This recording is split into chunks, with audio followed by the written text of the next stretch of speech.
Learning how to square the club face is so important for your game. And I'm going to show you exactly how to do it. For the first little exercise, you're not actually going to need the golf club, so we can pop that down there. What you are going to need is your hands, and we're going to get them to clap together. So as I take my hold on the golf club, my trail palm effectively reflects the club face. If the club face is open, palm would be open, club face closed, palm closed. So you're actually going to take your lead hand, your glove hand, and you're going to rotate it so the palm is facing a little bit more up towards the sky. Take your trail hand and make a backswing type motion. Now the idea is that you're going to try and get your trail palm to match your lead palm. Now notice what happens to my palm, my trail palm, as I make my backswing. It starts to rotate and point away. That's what the club face does in the golf swing, which is why it's so difficult to control.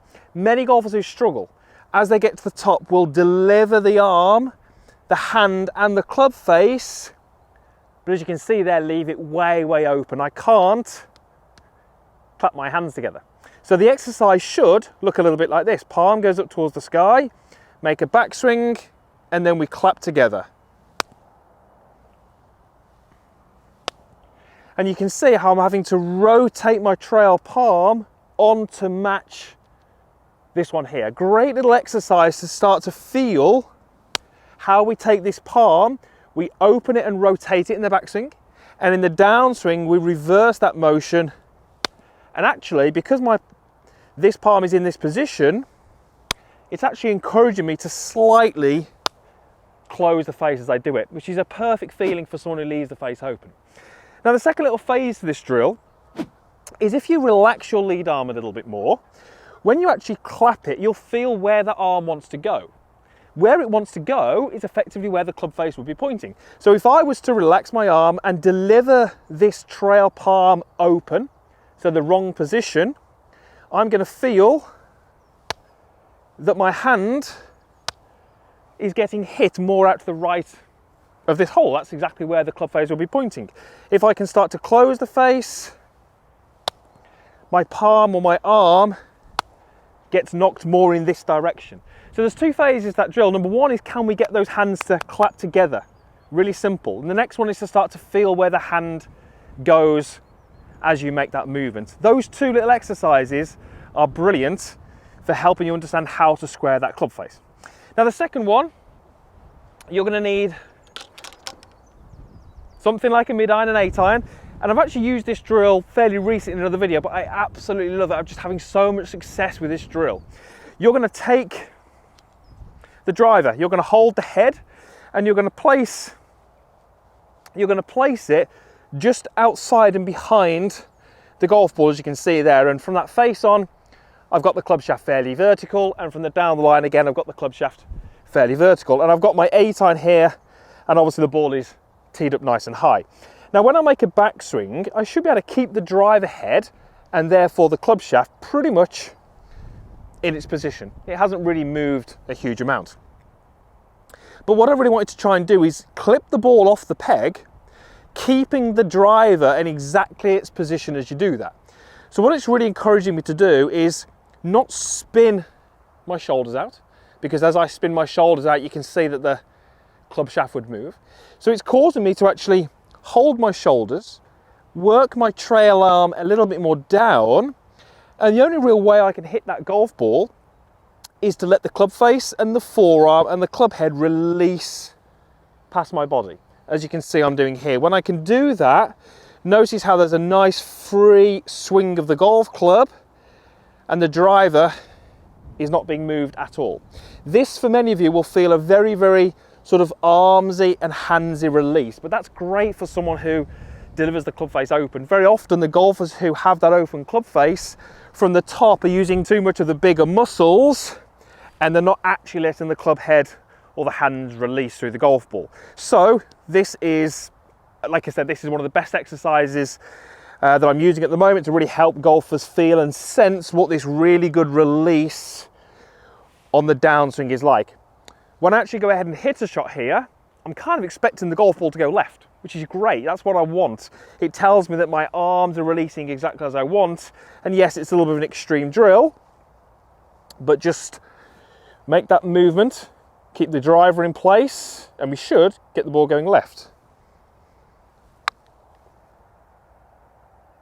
Just like that, a little bit left to target, driver stayed in place, and just look at where my right hand is. It's fully released past my body, and because I let it release past my body, the club face was pretty much always going to square up.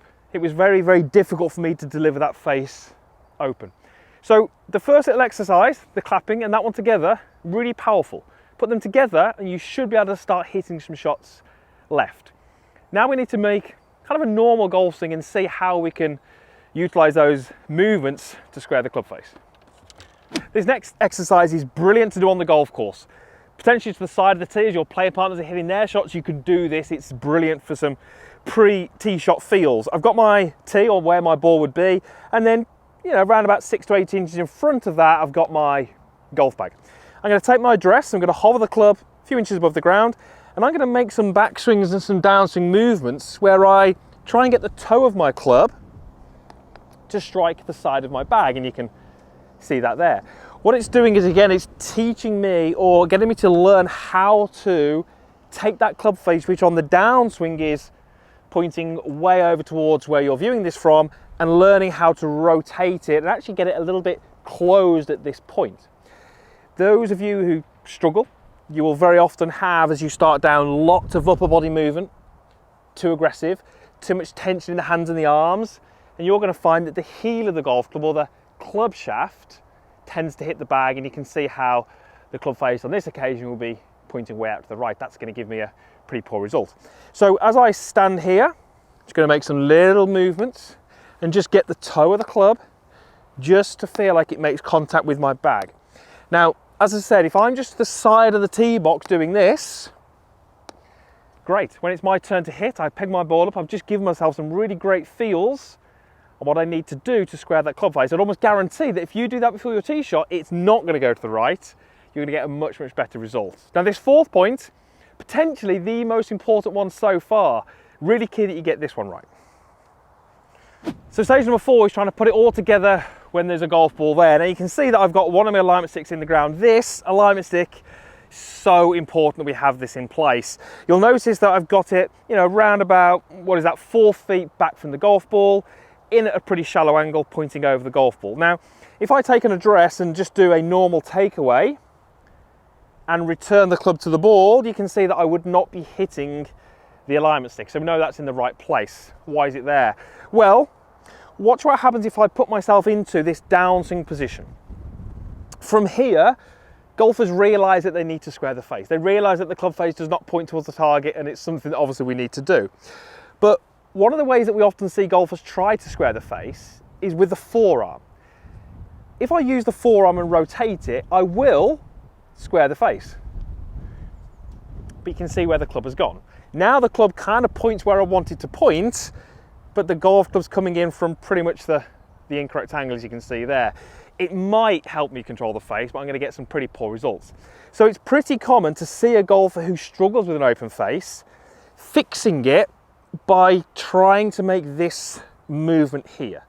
Yes, you'll have some success with the face. Your club path is going to be way left. You're going to get some pretty terrible results. So the alignment stick is there to make sure that we're not doing that. We're not falling into that trap. We're doing it the correct way. So the exercise here, which is number 4, would be, can we set up to our target, which in this case is the green in the distance? Can I make some little golf swings, missing the alignment stick, and make the ball head off left of that flag?